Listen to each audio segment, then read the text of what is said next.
మీ ఇంట్లో జరిగే వివాహాది అన్ని శుభకార్యాలకు వచ్చే బంధువులకు స్నేహితులకు లగ్జరీ అకామిడేషన్ అందించడానికి సిద్ధంగా ఉంది హోటల్ సుస్మితా ఇన్.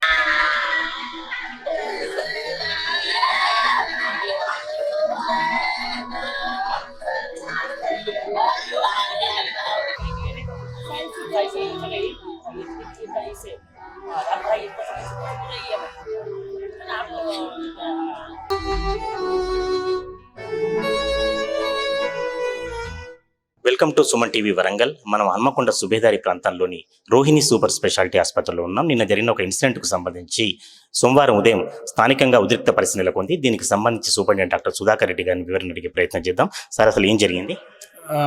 నిన్న సాయంత్రం 8:45-9 టైంలో భాస్కర్ అనే ఒక వ్యక్తి ఒక డ్రంకన్ స్టేట్లో ఉన్న తర్వాత ఆయన కుమారుడు 6 years తరుణ్ తేజ ఆ అబ్బాయి వచ్చినప్పుడే అతనికి పల్స్ లేదు, బీపీ నాట్ రికార్డబుల్, తర్వాత రెస్పిరేషన్ కూడా రూమ్ ఎయిర్లో 55% ఉంది. మామూలుగా అయితే 98-100% ఉండాలి.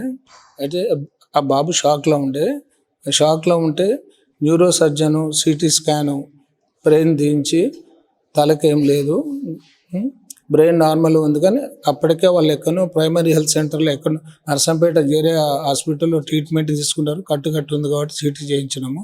సిటీలో బ్రెయిన్ ఏం లేదు, కానీ అబ్డామిన్ కొంచెం స్వెల్లింగ్ ఉంటే దాని కొరకు అల్ట్రాసౌండ్ అబ్డామిన్ చేస్తే ఇంటర్నల్గా హిమరేజ్ బ్లీడ్ అయినట్టు గుర్తించినారు. ఈ కార్యక్రమంలో అడ్మిషన్ కూడా జరగలేదు.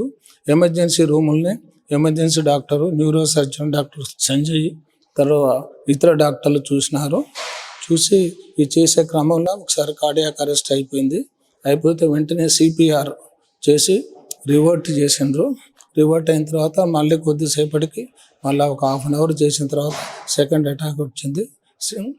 సిపిఆర్ చేసినా కూడా ఏమో ఫలితం లేకుండా అయిపోయింది. ఈ సందర్భంగా ఆ పేషెంట్ వాళ్ళ అటెండర్స్, బంధువులు, వారు మేనమేమ అనుకుండా మా స్టాఫ్ను కూడా మ్యాన్ హ్యాండిల్ చేసుకున్నాడు, చేతితో కొట్టినారు. అట్లా తర్వాత ఈ గొడవ చేసి ఆందోళన చేసి మీరు హాస్పిటల్ మూసేయాలి అదంటే కాదు, అట్లా మేము చేసే మా ధర్మం చేసినాము. ఎవరికైనా ఒక చట్టం ఉంటుంది, నాకైనా మీకైనా ఎవరికైనా కూడా చట్ట ప్రకారము ఇది మెడికల్ లీగల్ కేసు కాబట్టి పోస్ట్ మార్టం చేయించండి, మీరు చేయండి, దానికి దేనికైనా మేము సహకరిస్తాము, మా తప్పు ఉంటే బాధ్యత వహిస్తామని చెప్పారు. అంటే పరిస్థితి సార్ మెడికల్ పరంగా? తండ్రి ఇప్పుడే మా హాస్పిటల్లో అడ్మిట్ అయి ఉన్నాడు. ఆయనకు ఒక ఫీమర్ బోను ఫ్రాక్చర్ ఉంది, అట్నే రేడియో వలన అని బోత్ బోన్స్ కూడా ఫ్రాక్చర్ ఉన్నాయి.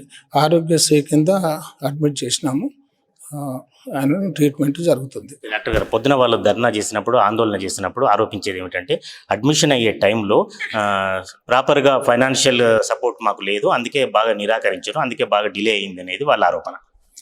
అటువంటిది ఏం లేదండి. జనరల్గా ఆరోగ్యశ్రీ కింద వస్తే ఆరోగ్యశ్రీకి ఫ్రీగానే చేస్తాము. తర్వాత ఆ విధంగా ఏం లేదు. కాకుంటే ఆ పిల్లవాడు సీరియస్గా ఉన్నాడు కాబట్టి ఆయనకు అల్ట్రాసౌండ్ చేయవలసి వచ్చింది, ఎక్స్రే చేయవలసి వచ్చింది, బ్రెయిన్ చేసినాము, మేము చేసే ప్రయత్నం చేసినాము. అటువంటి లోపం ఏమైనా జరగకుండా చూస్తాము. మేము గత 40 సంవత్సరాలకి వెళ్ళి మా హాస్పిటల్ ఉంది.